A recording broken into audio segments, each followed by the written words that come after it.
everyone.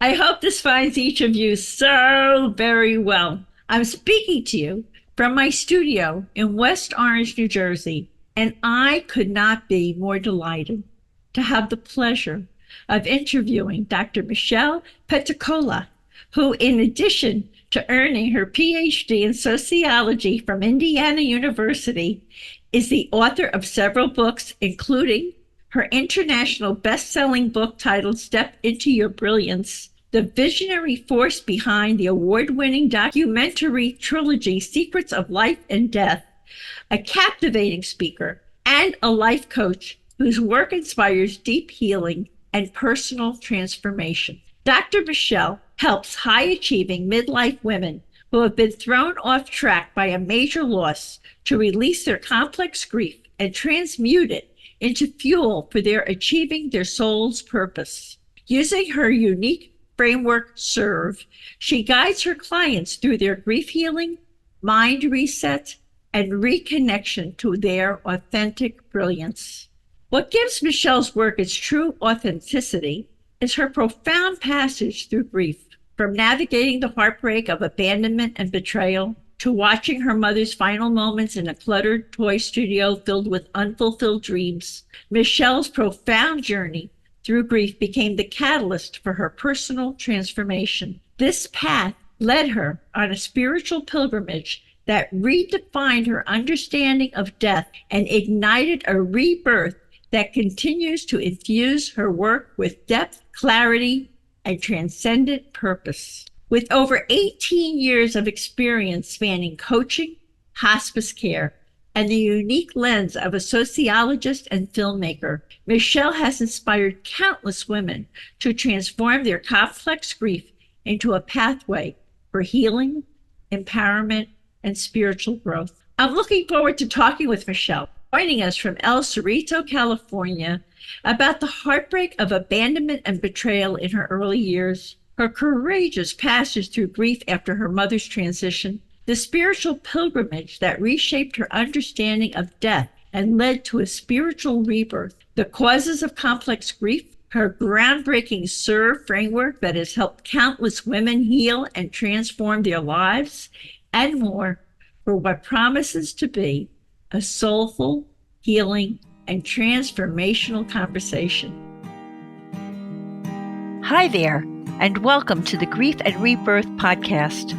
I'm your host, author and trauma survivor Irene Weinberg, here to encourage you wherever you are in your healing journey. In each episode, I chat with incredible grief and trauma specialists, healers, mediums, and celebs, as well as remarkable people who have inspiring healing stories to share. If you're looking for a podcast that's both uplifting and inspiring, you've found it. Let us help you find your joy in life. Hi, Michelle. A warm welcome. Thank you so much. What an introduction. Thank you. I can PDF it and send it to you. Oh, yeah. I got to put that on my website. Just, you know where to go. Hello, and ask, and you got it. Not a problem. My pleasure. But I really do this because you are special and you have achieved all these things, and you're going to be speaking from a lot of expertise and a lot of heart. And I want our listeners to know about your creds. What makes you really worth their taking the time out of their day with whatever they're doing to listen to the wisdom you have to teach them, to listen to the heart you have to share with them, and to grow and to evolve. So this is my pleasure. You speak to my heart. Thank you so much. Thank you, and vice versa. So let's get them to know about you and your early years and what started to form you into this marvelous person who we are talking to today. But let's share, because as a kid, you had the heartbreak of abandonment and betrayal, which you experienced in your early years. It forced you to become a people pleaser. And then even when you earned your PhD, instead of love and respect, you experienced pain and disappointment. You want to tell us about that? I would be happy to. First, I want to tell everybody out there that my childhood was on the surface didn't look all that traumatic. I've heard some of the other stories on the show, and it seems really, really tame. But here's the thing. There was a study done by the London Journal of Pediatric Care about the need that children have for nurturance, touch, and love. It's not enough just to give them a safe home, food, clothing. They need to feel seen and loved. And I was born into a family of 6 children. Now, I was the third, and I actually had 7 years of being the baby. But my mother was a young woman and was overwhelmed. So I didn't bond with her. I literally didn't bond with her. That was back in the days when they told moms not to nurse their children. So I bonded with my dad. And when I was 2 years old, he was in the military. He was transferred to Japan. Now, he did not die. He did not disappear from my life. But it was long enough for me to be traumatized. By the time I got to see him again, I'd lost trust in him. I'd lost trust in myself. I had lost trust in life. And I decided I was going to take it upon myself to figure out how to survive, which, by the way, is what the psychologists say.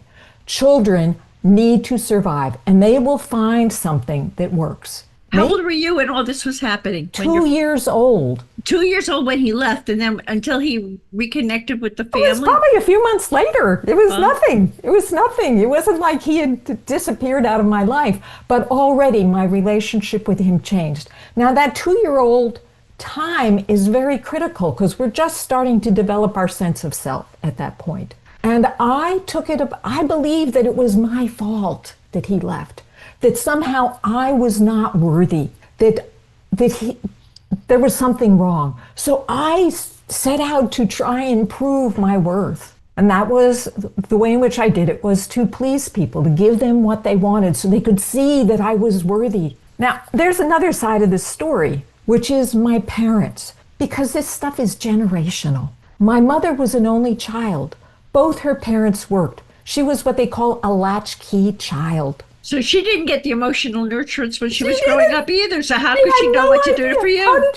How did she? She was desperate for attention. She was brilliant at attracting attention, but she didn't know how to give it. And my father, at the age of 10, his mother drove away with his oldest brother to go visit family and never returned. Oh my God. She died on the way. And his brother took off and never returned.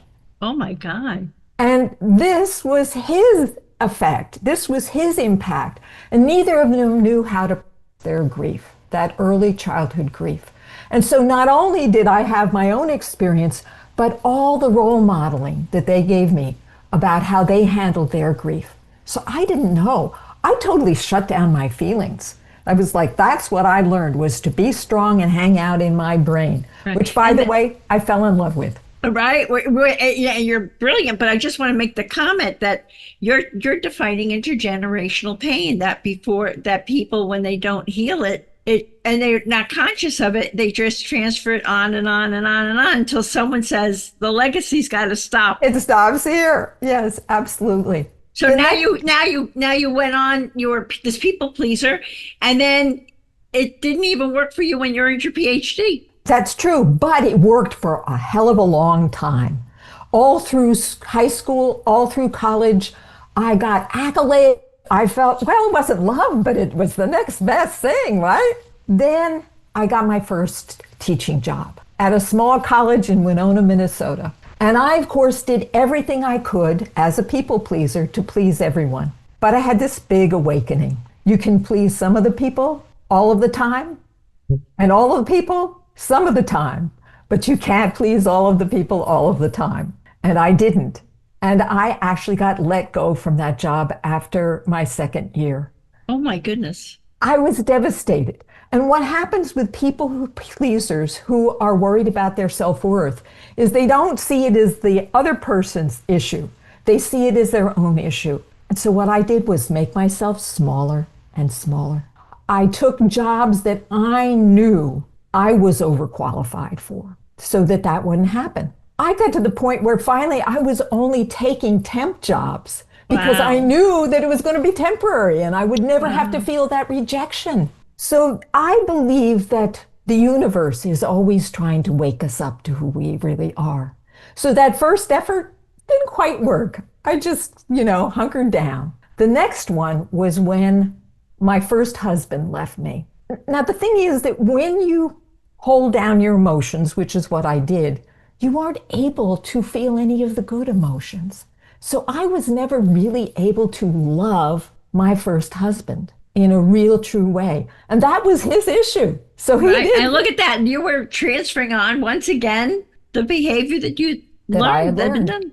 That's right. And so there it was, abandonment again. He left me for another woman. And I was devastated. It was like, oh, and so this is that whole story about the PhD. I thought that the PhD was going to be my ticket to worthiness, that I had finally found the solution. I got the PhD. So first my husband leaves me for another woman. Before that, I have my father visit me, who of course is the sun and moon to me. And I ask him, Dad, what do you think of my PhD? You know what he said to me? He said, oh, I'm so ashamed. I never finished my BA, my college degree. Did I hear, oh, he's feeling ashamed for All himself? about him. All It about was, him. yeah, I was like, I made my father. And then the third thing was that my boss at the time, I say to him, Dave, will you introduce me to social services at Dr. Peticolas? And he said to me, why don't you tattoo it to your forehead? Oh my God. I did not speak the word doctor for 13 years. It even disappeared from my resume. Wow. I was so ashamed. Wow, Michelle. Oh my goodness. Oh my God.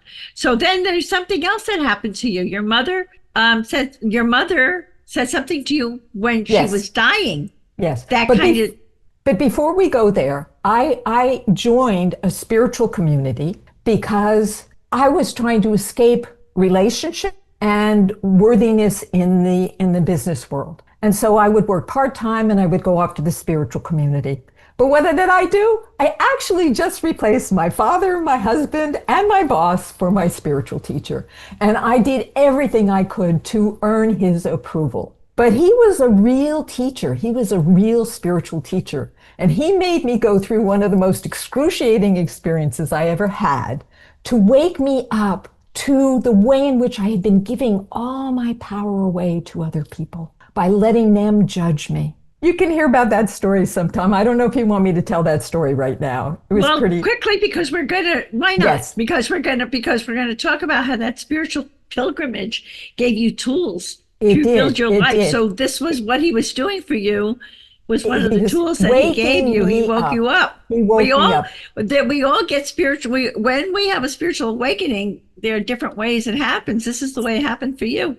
So one of the ways in which people earned my spiritual teacher's regard was by being Middle Eastern dancers. And I had been working very hard to learn how to dance. And I was basically stiff as a board because I was so shut down. So I worked and worked and worked. And finally, in a workshop in New York, I got my first real solo, which was for like all of, 3 minutes. And then he invites me to a presentation in the Bronx. So I'm like, oh, great. And then I said, well, does he want me to videotape or does he want me to dance? And I get up there and I look around and all the other women are his prime best dancers. So I ask him, Adnan, do you want me to dance? Because I was okay not to dance. He said, you could dance. So I go out into this cold, frigid auditorium in the middle of January with a belly dance costume on, videotaping for almost 2 hours. Wow. And I finally realized when I see the same dancers getting up for the second time, he's forgotten about me. I'm telling you, tears running down my cheeks. Onto the camera. He must have recognized I was upset because he sends a replacement out. But when I get on that stage, I cannot dance. I'm so mortified. I'm so upset that I couldn't dance. So I leave the stage and comes to me and he says, you really are a good dancer. I burst into tears. And he says, why don't you come to my class and dance just for yourself? I was like, for myself? And I did. And it just broke me wide open.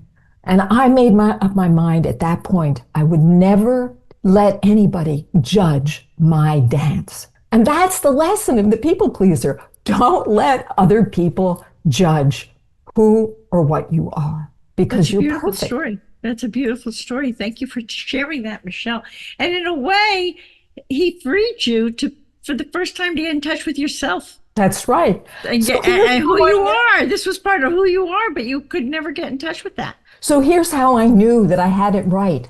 Because once I made that decision, and I did start dancing because it made me feel free. It made me feel exalted. It just filled me with a joy. Next time I went to his workshop and he asked me to dance, he gave me a real solo. I was out there for a while.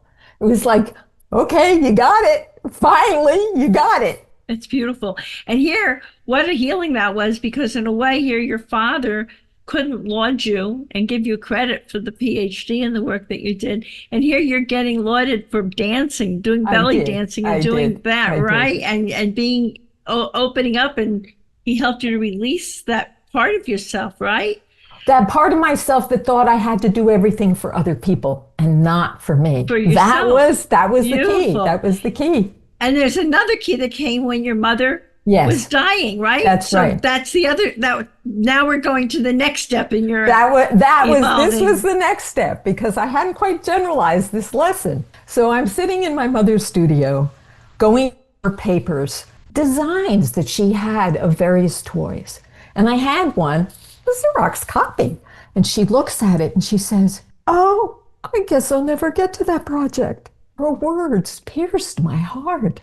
I was so speechless, but I was also afraid of the emotions because I hadn't quite gotten them online. I pulled that paper back and I said, "We don't need to talk about this right now." You shut her down. And I shut her down. I did. And her little moment of regret became this huge regret as I started. Well, first of all, I decided I was not going to live my life with regret. If my mother, who was like, for me, the poster child of living your passion, if she could have regrets, where did that leave me, the people pleaser? I was like, that's it. I am not living my life with regret. And that's when I decided to make my documentary film series. And in the process of that, I just had so many realizations about death, about life, about being true to my calling, about believing in myself. And it was quite a journey. It's quite a journey. But you know what I'm amazed at with this little part of a journey, all of a sudden you become empowered enough to do a documentary series. Who would think that and go there? That took a lot. That took a lot of burgeoning self-esteem. Well, or fear of death, fear of regret, and the self-esteem has come in the process, but it's a journey. It's a journey to change that programming that we get so early in life. Absolutely. And the other thing I want to ask you is your parents, when they both died, how many years were there between the space of between when they both died? 6 months. 6 months. So they opened your eyes to see death not as an end, but as a transition. That's another right. That was another big healing step for you. What was that about?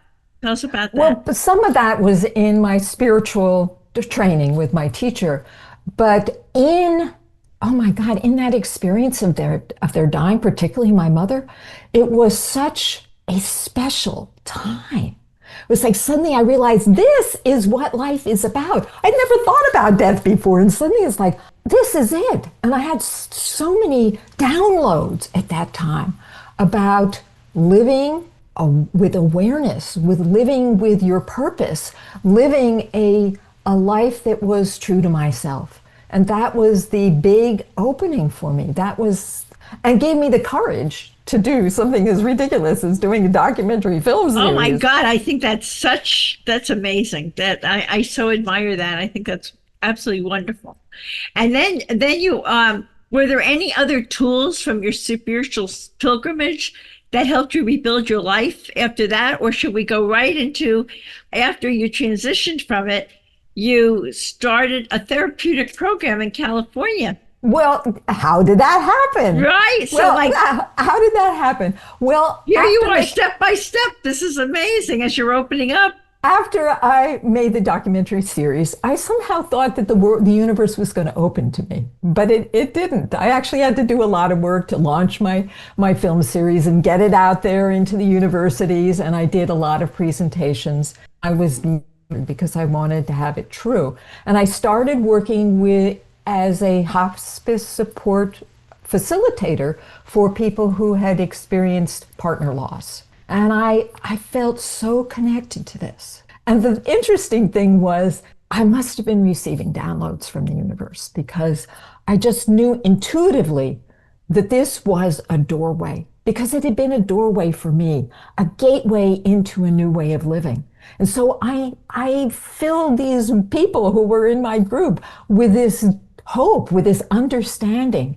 And I had constantly was being aware of these messages that would come to me when I was working with these people to help them transcend, to shift. There was this one man who he believed that his wife was his wife for life and he would never be married again. And he lost his wife to cancer. And every time he heard a radio show or read an article about her cancer, he would feel grief. And I said to him, what if you saw this grief not as something bad, but actually as a measure of your love for your wife? Instead of beating yourself up, celebrate. And he started doing it, and he was out of that grief group within a month. Wow. It was like that one little thing totally changed his perspective. And that's when I started to realize I had something. That I was getting something. And by the way, when I work with my clients,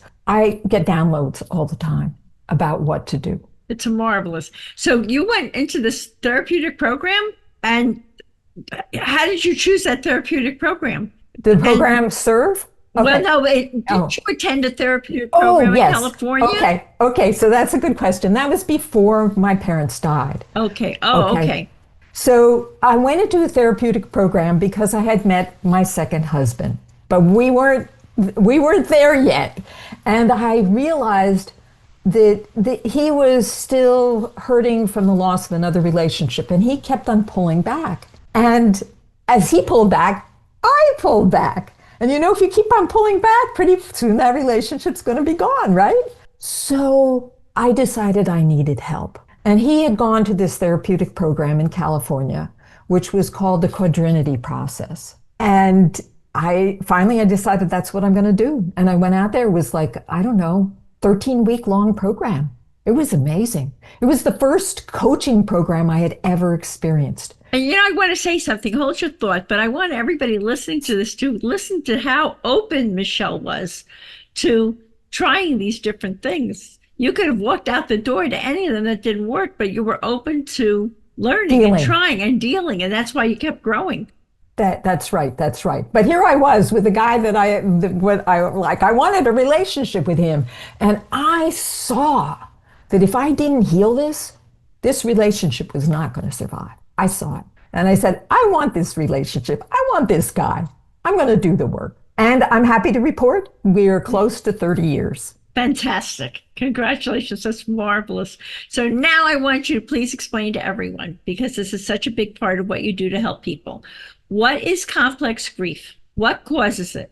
And how do we recognize the signs of it? Thank you for asking. Complex grief is grief that's amplified by earlier losses that have never been completely healed. When you have a current loss, all the other stuff pops to the surface that's never been resolved. And now you're not only dealing with the current loss, which is probably plenty, but all this other stuff. Oftentimes people get stuck because they just don't have the tools to navigate that much loss simultaneously. So you have this SERVE framework that you created that helps people deal with all of that, right?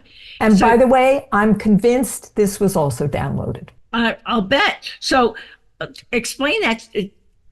Each letter of SERVE means something. So you want to tell us about it and how it transmutes complex grief? I would be happy to. So SERVE, S. S is surrender to the experience. Allow the emotions. And by the way, this is the number one problem that all the clients come to me have a problem with.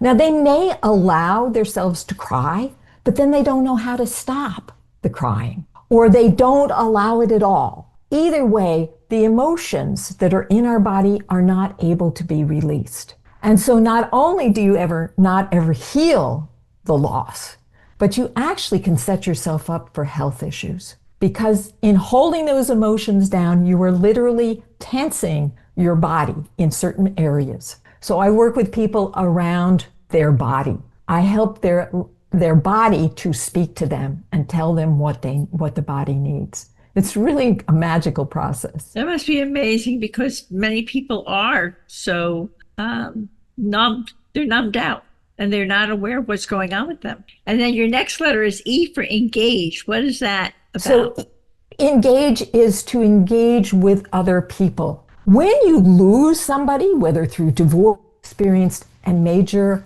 breaking of a bond, we are social creatures. We are wired to bond with each other. And when you break a bond like that, you are triggering a survival response in this human body. And that's where you can see it all the time, these fight, flee, freeze, fawn responses. The fight when there's all these arguments with the doctor or with the family members. This is trying to release that energy through anger. Or the flee. You see a lot of people, they do all this traveling because they don't want to face their grief. Or they renovate their house. Or they move to another state. It's all trying to flee. And then the freeze is when people just go into that place of depression and want to just stay in bed and not do anything because they are not able to deal with it. That is the fight, flee, freeze. You need to engage, first of all, to reassure the body that you're still loved, that people still care about you, that people are still there for you. Right. So now you're reframing, that's the R. Now you're reframing your relationship to that, right? That's right. And now you're shifting your perspective. Tell us about that. So you're shifting your perspective about grieving. You're shifting your perspective about the fact that you need hugs from people, even if that isn't your spouse or your child. And you're shifting your whole sense of your story. You reinvent your life story in a place where it doesn't end up being devastated and disempowered, but it actually is the gateway to a life that's more true to yourself. And I take people on that journey, and they take themselves on that journey. They reinvent their life. It is so freeing. I've been there. It is so freeing. And then the V and the E in serve are for? So I don't let go once you've gotten over that grief part. Vision is the V. You want to have a vision, the next step after grief. I don't leave you just, oh, now you don't feel the grief anymore. You want to use this experience to guide you to what your next chapter is. And so I help people to identify what their next vision is. And by the way, you might not get it right away. It may take some experimentation. It may take some self-exploration. I usually start with, how can you celebrate your loved one? What big, bold thing can you do that celebrates them? For me, it was making a documentary film series. It's amazing. And this action, this step will actually help you to go to the next step. And of course, the last one is E for express. You've gone through this journey. You need to share it with other people. What have you learned? What is your realization? Share that with other people so that they too can start to heal. Pass it forward, as they say. Pass it. And it sounds to me like what you do with this Serve Network helps people become more authentic and more in touch with themselves. And in a way, you're giving and spiritually aligned, because they're now getting in touch with a new purpose in their lives. That's which right. is to heal and pass it forward. And I know that you've also got these 4 keys to living and dying without regret. Oh, let's hear what those are, Michelle. Everyone here is very interested in that. How do we live and die without regret? So many people do. Well, thank you for asking. Number 1 is what I call brilliance. Brilliance is connecting and tapping into who you really are. It's that higher self. It's that connection to divine wisdom that we all have. That's the number one. In fact, that should be the leader of the pack. That is where we want our guidance to come from. This is the real guidance, not the left brain. It's the right brain and spirit. Number two, the body. The body has so much wisdom inside of it, and it tells the truth. Watch out for the brain, but listen to the body. And when the body has aches and pains, if you go to that place, it actually has wisdom to share with you. So you really want to embrace and love your body. Take care of it. Make it feel safe. And that will be part of your joy. Give it what it needs. So number three is the brain. And the brain is powerful, and it often is our major guide in life. But you want to temper that brain and not let it take over. You want to be aware of how your brain is guiding you, and let your spirit help to educate your brain in a different way. Just like when I told that man that he didn't need to be feeling bad about his grief. And then the final one is others. We need to connect with others. It's just like that engage. We need to engage with other people. We're people that we're humans, we need other people to survive.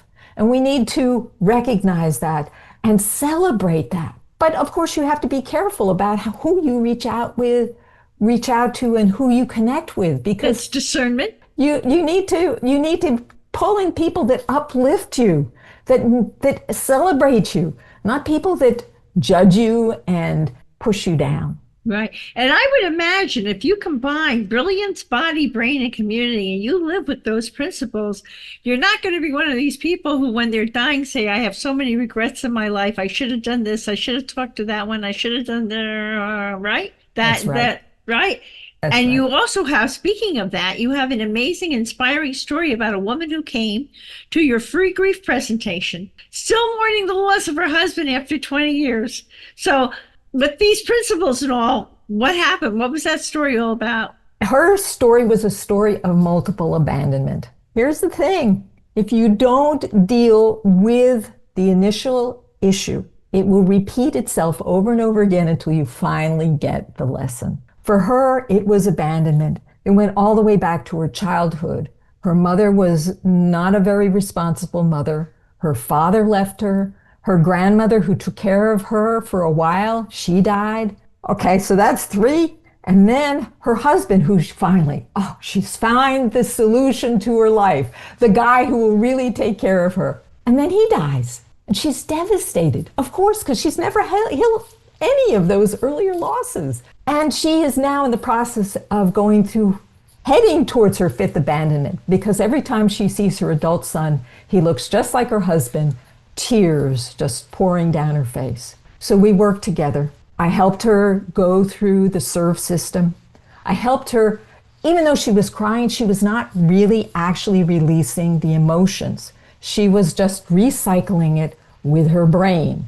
Every time she would cry, she would tell herself all these terrible stories, and it would just make her cry and cry and cry, but it was never finally cathartic. So I taught her how to release her emotions without engaging the brain, so that she could finally completely allow the emotions to release. And within less than a month, she stopped crying. She stopped crying. It was the biggest boon to her relationship with her adult son. And what a role modeling, and what a gift to pass to him. Yes. To have finally that, so that he wouldn't be abandoned by his mother, which would pass on the pain. It would pass on the pain again.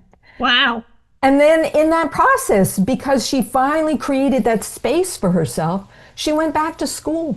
She found an interest in gardening and photography, and she developed a whole new life purpose. You helped her to find herself. It's marvelous. And so, speaking of finding yourself, tell us about the special gift that you've got for our Grief and Rebirth audience called the Complex Grief Checklist, which we're going to feature in the show notes, everybody. So be sure to check it out. So tell us about that, Michelle. So the Complex Grief Checklist helps you to understand how complex grief might be operating in your life. how it's showing up. And it's not things that you necessarily understand or even realize. They're like subterranean behaviors. This will help you to identify them. Also, I provide an assessment afterwards that helps you understand why and how this is operating in your life. So this is actually a transformational tool that you want to take because you're going to start to see, oh, maybe I do have complex grief. Maybe this is holding me back from living my life purpose. Maybe this is holding me back from being bigger. Maybe this is the reason why I've been holding myself down. You know what? With that in mind, I want to ask you to describe to everybody all the ways that they can access your brilliance and what you can do to help them. I know that you have individual grief transformation coaching. It's called Release Your Grief and Thrive. Yes. And I think you're making discovery calls possible with you, yes, which is fabulous. So can you tell us all about that? Yes. So there, that will be in the notes as well, is how to set up an appointment with me to have a discovery session. This is totally free. And it would be helpful if you did the complex grief checklist first, because then you will be more aware of what's going on and what maybe in your past has been holding you back. And then in that discovery session, we will really start to unpack what your situation is and what you can do to heal. If you end up wanting to work with me, which you might want to if there is a connection and a resonance, then for those of you who have come to this podcast, I'm giving you a 10% discount on my regular pricing. That's lovely. That's so lovely. So once they talk with you and they set something up, then you'll arrange it with them. That's marvelous. And I actually have 3 different ways in which you can engage. If you're a self-starter, you can have my Release Your Grief and Thrive program all by yourself, self-study. Or have a grief group, which is for people who are, again, self-starters and don't need to have their hands held. But the private session is for those of you who need privacy, that you need to have that container and feel the safety of speaking with me and just having me witness and help and guide you forward. With complete no judgment, which is so beautiful. Absolutely no judgment. So on that note, what is the Michelle message about the importance of healing to share with our listeners? Joy. If you don't heal yourself, you're going to have this brain beating you up all the time. Whatever that early childhood stuff is, whatever trauma you went through, it's going to be beating you up. Because the body is wired to try and make you survive. And it thinks if it tells you all these terrible things, you will stay safe. But the reality is you may stay safe, but you won't experience joy. So you want to pay attention to yourself and be in the present. All of the misery is in the future and in the past. In the moment, you can find out who you really are and tap in to your greater wisdom. That's beautiful. So if we drop our backpack full of stuff and we heal, then the rest of us can be open to really experiencing joy. Because when a lot of us have all these issues, like you did in your early days, you shut down. I did. So I know the shutdown process, and I know also how to get yourself back online. That's marvelous. You know, Michelle, I want to thank you for sharing your personal healing journey, your spiritual rebirth, and your healing and transformative SERVE framework with us. I admire its unique power to guide women through grief, shift their inner narratives, and awaken the brilliance already within them, inspiring them to step boldly into lives lit with purpose. This has been an enlightening and transformative interview, and from my heart, I wish you abundant blessings. Thanks for tuning in to Grief and Rebirth. Remember, you can dive deeper into everything we've discussed by checking out the show notes and all past episodes at ireneweinberg.com. Don't forget to follow us on social media at Irene S. Weinberg on Instagram, Facebook, TikTok, and wherever you love to hang out online. Plus, we're on YouTube, so be sure to subscribe and never miss a video. For those of you listening, you'll find links to my 2 books, Good to the Last Drop and They Serve Bagels in Heaven, in the show notes. And if you're watching on YouTube, you can see those books listed right above. So don't miss out. And here comes a special treat. If you sign up for Audible as a first-time user using my link, which you can find in the show notes, you can get They Serve Bagels in Heaven for free. And finally, people often ask me what I read, what I use, and what I recommend for healing and self-care. So I've carefully curated a compilation of those items to share with you. You can head over to kit.co/grief and rebirth to check them out. Thanks again for tuning in, and until next time, many blessings.